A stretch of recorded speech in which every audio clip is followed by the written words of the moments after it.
This month, we watched this terrifying scene, a man opening fire on police officers from a home on Orleans Avenue. He died in the gunfight, but not before shooting a police officer right in his ballistic vest.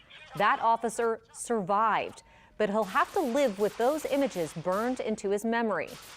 But he won't be alone. There's an NOPD officer who understands better than any officer around what he went through, because that officer has been shot 3 separate times. Now he's pulling back the curtain on his work with his fellow officers. For investigative reporter Mike Perlstein. This eternal flame and memorial outside of New Orleans Police Headquarters bears the names of officers killed in the line of duty.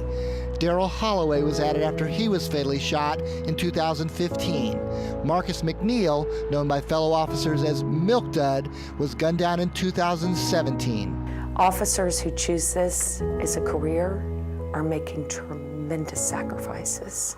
Not as well known are officers who take a bullet and survive. Fate, luck, and quick medical attention may keep their names from being etched into the memorial, but among their fellow officers, they are living reminders of the everyday dangers of the job. Even outside of a critical incident, let's say, you're still going to be faced with tremendous trauma,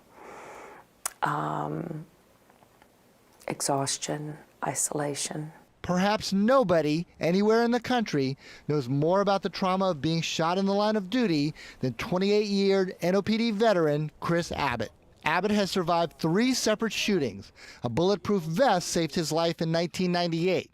3 years later, he was hit 4 times, including twice in the back of the head. After a grueling recovery, he was shot yet again in 2017, working in neighborhood detail, this time in the leg. Maybe you felt like, why me? Why does this keep happening? Of course. I mean, one, you always have to rely on your faith. I mean, that's number one. You have your friends and your family. You know, this is still what I want to do. Abbott still carries 3 bullets in his body that doctors could not remove. Despite those constant reminders, he had always been reluctant to talk about his trauma. You know, it's always embedded with us is you're the police, this is a job you chose, suck it up, you know, and you keep going.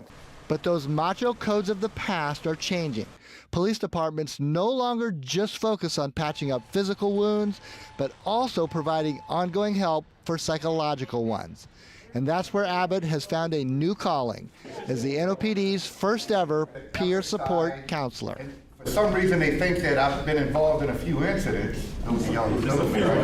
1 year ago, Abbott joined an officer assistance team that includes chaplains, a psychologist, and a social worker, Cecile Thibault. They not only counsel officers who have been injured, but any cop shaken by the harsh reality of the job. You see enough dead people and enough child abuses and just enough other trauma, you know, that builds up on you, you know. So again, it's like that balloon with the helium in it. You gotta let that out some kind of way before it's gonna explode. He brings to us just such an amazing personality, such amazing empathy, such amazing love for his brothers and sisters in blue. Yet fellow officers did not immediately embrace the program. You know, initially they might, again, have that same wall that I have or that same attitude that I had of, you know, no, I'm not doing that. I don't need to be involved in that. But Abbott has gradually become a fixture of open-ended support, giving talks at recruit classes, in-service training, and when needed, at times of trauma. Officers can, and now do, call Abbott anytime, day or night.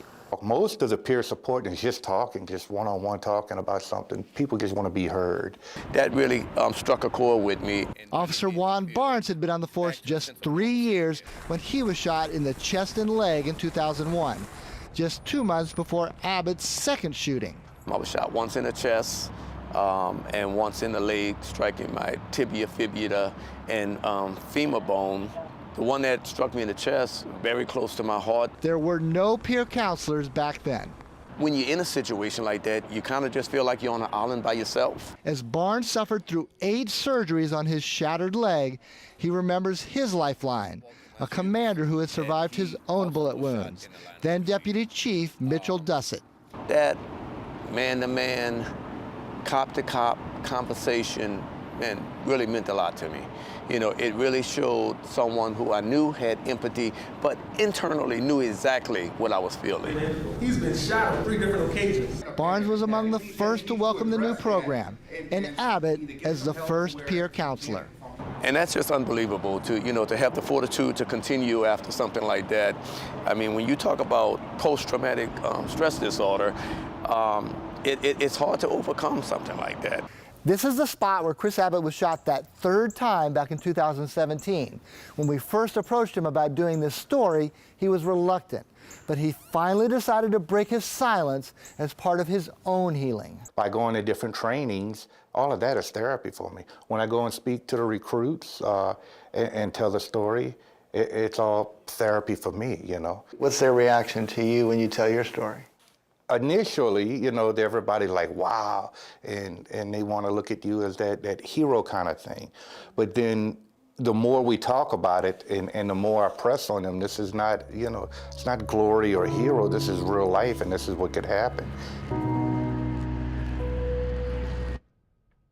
Now, obviously, Katie, we hope that no officer is ever involved in a shooting, either as a victim or a shooter. But cops experience all kinds of trauma on the job, and Chris is now available to help his fellow officers cope with anything that comes their way. This seems obvious, but so wonderful that they're able to talk to each other. Absolutely, and really it's been, now that he's kind of crossed that hurdle, really embraced, his personality brings a lot to the table, so really commendable that, you know, he wanted to find a way to stick with the police department, and he's found the perfect position. Oh, that's wonderful. Thank you, Mike. We appreciate that report.